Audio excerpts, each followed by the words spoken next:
How's everybody doing? Good, how are you? Good.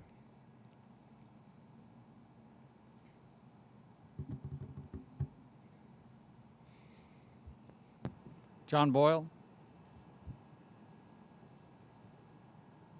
Yep. Jamal, you tweeted about it right after Pete Carroll talked yesterday, just being with this organization and the sport you've seen. Just kind of wanted to get a little more of your thoughts on what you saw from Pete yesterday. I saw a leader.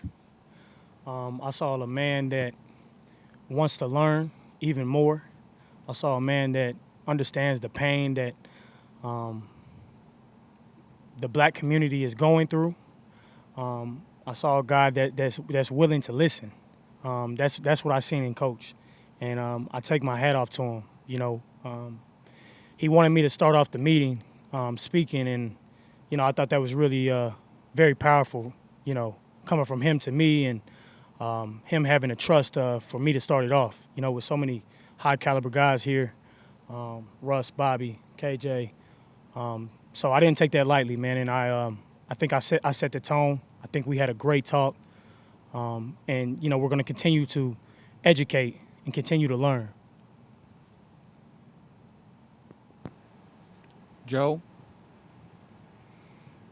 Jamal, you are very vocal out of the practice and aren't afraid to chirp a bit at the offensive sideline. Yeah. I'm curious if that's always been a part of your game, how you know when it brings juice and how you know it brings the best out of the offense and what the line is there, right? Because I think everyone has really appreciated the energy you brought to practice. You clearly have figured out how to do it to the best of your ability, but it does feel like you push the limit sometimes. And so I'm just curious where you get that and what that's all about.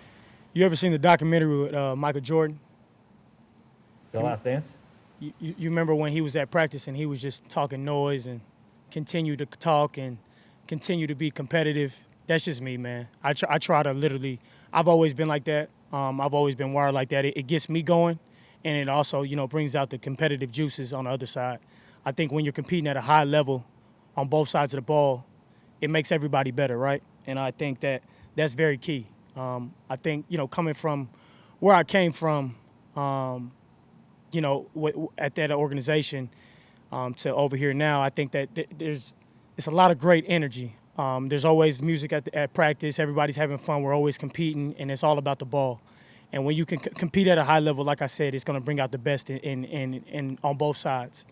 And I've always been like that. I'm always going to push it as far as I can go. But at the end of the day, man, it's all love, and I understand that we're teammates at the end of the day, and we're going to continue to work and continue to get better.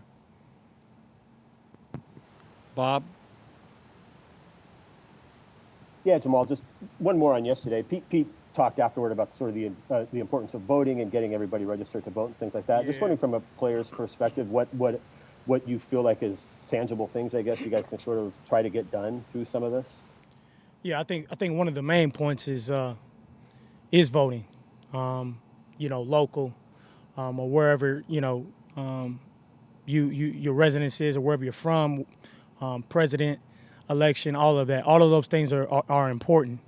But at the end of the day, there's a lot of things out there that are also important, and that's arresting the cops that are killing unarmed black people, and I think that's why the black community is pounding on our chest and screaming, is because of that one important thing. They're not being arrested, and it's very important. Like I said, voting is also important. It's a part of everything that we're trying to conquer, but it's going to be a lot of hard work, man. We understand that it's not going to be an overnight thing. The system has never been set for us, if we're being honest. It's never been fair. So we got to continue to work, continue to educate, and I'm just a part of one of many that is fighting. Brady. Hey, Jamal. You said that when Pete asked you to speak, that was at the meeting before yesterday. Is that right? Yes. And what was the gist of your message when you spoke? I'm afraid. I fear for my life as a black man, and I shouldn't fear for my life. It's tough to continue to do what I do. You know, when I take off when I take off my Seahawks gear, I'm just another black guy in the community, another black guy in the street. It's a tough concept to swallow. I'm afraid every time I walk by a cop. I'm afraid every time a cop pulls me over. I'm afraid when I walk into a restaurant or a bar and they tell me that I can't have those pants on or I can't have those shoes on. I'm afraid. That was the gist of my speech. And I don't even want to say a speech. I want to say my talk, should I say. It's a lot that goes into it. It's a lot of stories that was into it. A lot of times that I've went through some things. I'm not going to hold you long, but I did once have a gun drawn to me, and I did nothing. I was on the ground. I once felt that. I felt that pressure. I was scared. I was terrified. I never go anywhere without a wallet because I don't know if they know my name, you know. So that was the gist of my talk. That interaction that you had, when was that? If you care to talk about it anymore. Yeah, I'm not gonna go deep into it of when it was and where it was because I don't want to put anybody. I just don't want to go that route. But it happened a couple years ago. What was a recruit at the time, and I was at a college, and I was on a visit, and I was with a couple guys, other recruits, a couple players that were playing there at the time, and came outside the neighborhood. 3 cop cars pulled us over, and I'll never forget the day. I'll never forget when the guy put us on the ground and found out who we were and said, "This is how we treat our players. You don't want to come here." So it's always been like that. I've always been stereotyped my whole life. I grew up in a diverse area. I went to a diverse school. I've seen I've seen all the jokes. I've seen it all, and again, I fear for my life, man. I fear for my niece's life. I fear for my nephew's life. I fear for my brother's life. I fear for my parents' life. I fear for my brothers because I don't know when my time is up. I don't know if I'm next. I don't know if is it enough? Like, will I be the one that has to be the guy that for people to understand that they're killing unarmed black people? Do I have to be a top athlete? Does a top athlete have to go down for people to really listen and understand why? There's no justifying anything, man. There's no justifying he had a knife. There's no justifying, oh, he was on drugs. There's no justifying. Murder is murder, right? Wrong is wrong and right is right. It's simple as that. Thank you. Greg?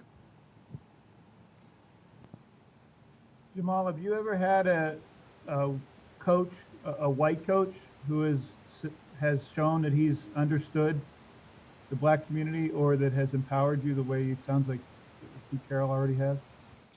Yeah, there's man, I've been playing for a couple years now, a long time, from Pee Wee to on up. But yes, I have had some guys that understand, but I've also had some guys that don't understand. And right now, I'm talking about right now. I'm not talking about the past. I'm not into who did what and who did this. I'm talking about Pete Carroll. Coach Pete Carroll's a leader, like I said, and he has our back. I have his back. I texted him last night, and I thanked him. I thanked him.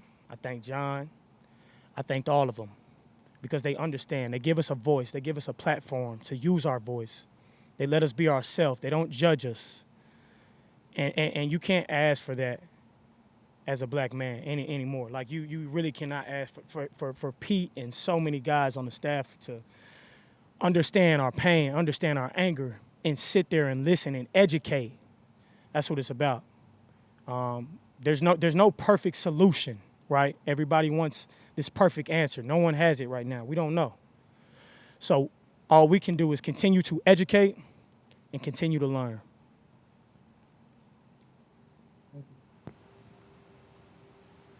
Art? Jamal, did you have any responses from your friends around the league to Pete's remarks? Did you hear from anyone who said something that was meaningful to you? Not necessarily. I think that, me putting out that tweet, quite frankly, a lot of negative tweets, should I say. I don't read it all, but when I do tweet, I might, some of my boys might send me what someone said. But at the end of the day, I'm happy. I'm happy where I am. This was my calling. I strongly feel God put me in a battle, should I say, over there in New York, fighting it for 3 years. Really, he's the only one that really knew what I was going through. A lot of tough days, a lot of hard times. And, at the end of the day, I do wish them well over there. But my calling was to become a Seattle Seahawk. And I'm happy to be here. I'm happy to be a part of this organization, this culture. And at the end of the day, that's my main focus, man. Thanks. Michael Sean? Hey Jamal, just with everything going on right now, how are you doing? Are you all right? I'd be lying to you if I said I'm all right, right? And I literally, I go on the field. This building is my escape place. Again, when I take my sweatshirt off, my sweatpants off that say Seattle Seahawks, I'm back to normal life as a black man. We don't know what's gonna happen, right? Things don't, if it doesn't affect you as a person outside of the race of being black, you won't care. It doesn't bother you. You live your everyday life. This is not a movement, like LeBron said. This is a lifestyle. It's a lifestyle being black. I'm proud to be black, and forever will be. I'm gonna walk with my scars. I'm gonna continue to learn. I'm gonna continue to educate. Like I said, this is not a over the night type of deal. But it's in works, and that's what matters. We're working towards a goal, and we're gonna continue to fight for it. I can't see your shirt all the way. Is that Malcolm? You already know. Okay. Appreciate it, man. Thanks. Absolutely. Take care of yourself, brother. Appreciate it, man. All right, thank you, Jamal. We've got Paul Richardson next. Appreciate you.